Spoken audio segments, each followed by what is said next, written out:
All right, Steve, would you consider buying a Workstation X Quadro graphics card for a gaming build?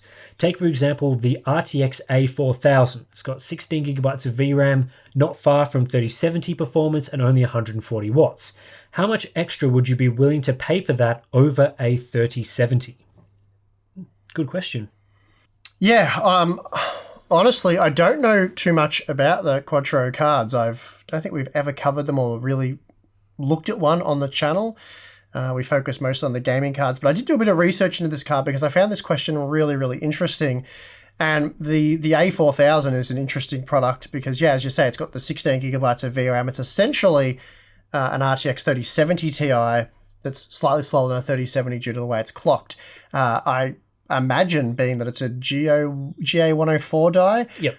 I imagine you can just clock that up manually. You essentially overclock it to match like 3070 Ti performance. Don't quote me on that because I've never actually held one of these cards. But yeah, let's just go with the 3070 like performance with twice the VRAM, isn't it? Yeah, over both of those products, 3070 and 3070 Ti.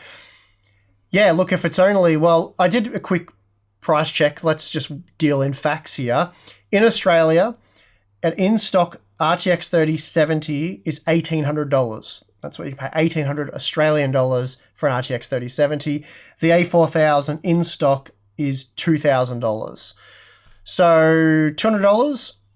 I mean, for the VRAM, that obviously seems like it's worth it. Yeah. It's not a huge extra investment there. The only thing is, the A4000 is like, it only comes with the AMD Reference Design because it is a workstation product, design, a bit like Nvidia, sorry. Nvidia Reference Design, which is a single slot card, is my understanding for the A4000.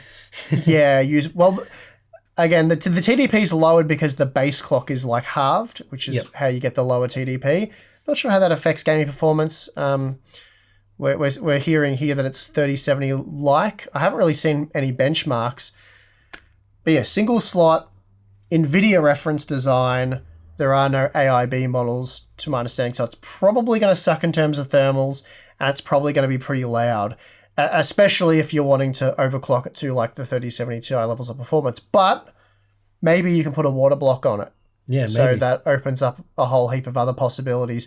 I don't know. This is actually quite an interesting matchup here. When I started doing a quick bit of research here, I was like, this is a really interesting product. So I don't know. Do you reckon I should buy one? Let me know what you guys think in the comments. Should we buy one of these, compare it to a 3070 Ti, see what it's like out of the box, see what thermals and operating volume's like? What is it like when we overclock it with the air cooler? And then can we find a water block to stick on it and really unleash it? So do it. Could be, if you can get it clock for clock with a 3070 Ti, that could be a really interesting comparison, or a 3070 Ti in like a year or two's time, that 8GB versus 16GB with the same silicon. Anyway, a lot of interesting thoughts there. Great question. Let me know what you guys think.